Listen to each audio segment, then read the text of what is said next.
bienvenue à la capsule de mars de l'équipe Miguel Charpentier-Côté. Aujourd'hui, on va vous faire un petit commentaire des marchés. Ça fait longtemps qu'on n'a pas couvert le sujet. Puis aussi, on va vous présenter quoi lire sur votre avis de cotisation, vu que la période des impôts s'en vient. Bonjour Fabrice et bonjour tout le monde. Très heureux d'être de retour avec vous ce mois-ci. La première diapositive qu'on voulait vous présenter, c'est le taux d'épargne des ménages au Canada. Ce qu'on peut voir dans cette récession-là, puis c'est quelque chose qui n'a jamais été vu historiquement, c'est l'augmentation du taux d'épargne drastique de tous les ménages au Canada. On voyait qu'à la fin 2020, on voyait que le taux d'épargne tombait presque au zéro et on voit que les ménages là, maintenant épargnent beaucoup plus. Donc c'est sûr, c'est de l'argent qui est sur les lignes de côté pour faire des projets futurs, ce qui est très positif pour la reprise économique à venir. Je laisse maintenant la parole à Jonathan pour le restant de la revue des marchés. Donc, effectivement, on va poursuivre avec la revue des marchés. Donc, comme vous avez sûrement remarqué, ces dernières semaines, on a connu de la volatilité sur le marché ainsi qu'une certaine tendance à la baisse. Donc, tout ça a principalement été causé par la hausse des perspectives d'inflation long terme qui ont bien sûr augmenté, ce qui a aussi fait augmenter les taux d'intérêt long terme des gouvernements. Donc, on sait très bien que les actions ainsi que les obligations naviguent toujours en sens inverse des taux d'intérêt. Donc, ça a été la principale raison de l'inquiétude sur les marchés ces derniers temps. Mais par contre, on a pu voir une certaine stabilité ces derniers jours au niveau des taux d'intérêt. Donc, ça s'est fait ressentir sur le marché. Le marché qui a ensuite amorcé une reprise suite à cette baisse. Du côté des bonnes nouvelles, aux États-Unis, on a vu 379 000 postes être ouverts en février. Quand même, on avait connu un certain ralentissement ces derniers temps à ce niveau-là.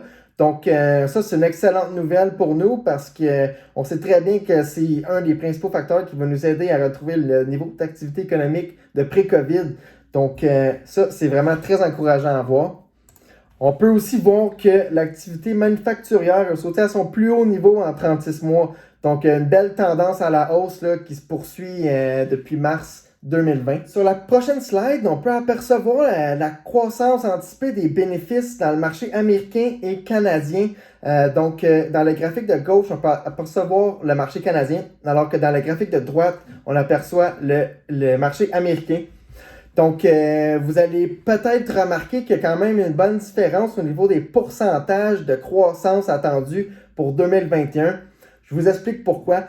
Si vous regardez la ligne rouge, donc on peut apercevoir que le Canada a été beaucoup plus durement frappé en 2020 que l'indice américain. Et pourquoi? C'est tout simplement à cause de la composition de l'indice. Donc, l'indice américain qui comporte beaucoup plus d'actions du secteur technologique.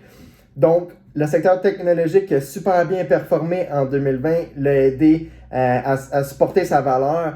Alors, il y a moins de chemin à aller rattraper versus le Canada. Sur la prochaine slide, comme que je mentionnais tantôt, bien sûr, c'est les taux d'intérêt. Donc, on peut apercevoir la hausse qu'on a connue depuis les creux du COVID. Donc, on a gagné pratiquement 1% en entier. Donc, bien sûr, ça a affecté la valeur du marché boursier et créé un certain ralentissement. Au niveau du sentiment de marché, quand même, on peut apercevoir que le niveau de volatilité a fait diminuer un petit peu le sentiment de marché, mais on est quand même en bonne position encore, quand même très positif pour l'avenir. Donc à ce niveau-là, c'est quand même pas si mal. Du côté des devises, on peut apercevoir que le dollar canadien continue de s'apprécier par rapport au dollar américain. On pense que c'est une tendance qui devrait se poursuivre pour l'année 2021 en entier. Merci beaucoup, Jonathan, pour cette revue des marchés. Parlons brièvement maintenant un petit peu de l'avis de cotisation et de qu'est-ce qu'on peut regarder sur cet avis-là que le gouvernement nous envoie à chaque année. À la première ligne, vous voyez le montant déductible pour REER pour l'année qui vient de passer. Et ensuite, on ajoute et on enlève les droits supplémentaires de l'année qui vient de passer suite à vos impôts.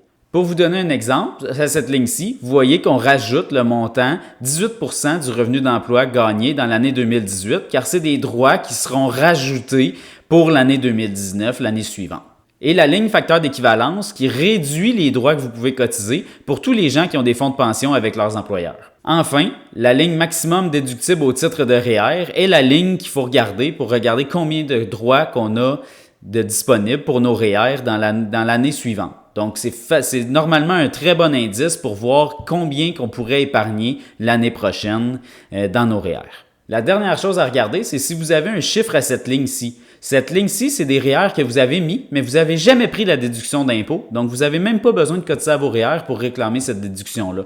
Donc, c'est très important de déduire ce montant-là parce que c'est de l'argent qui traîne officiellement au niveau de l'impôt que vous pourriez récupérer. Merci d'avoir écouté. Si vous avez des questions, n'hésitez pas à nous en faire part et on se voit le mois prochain. Merci beaucoup et à la prochaine. Bye bye.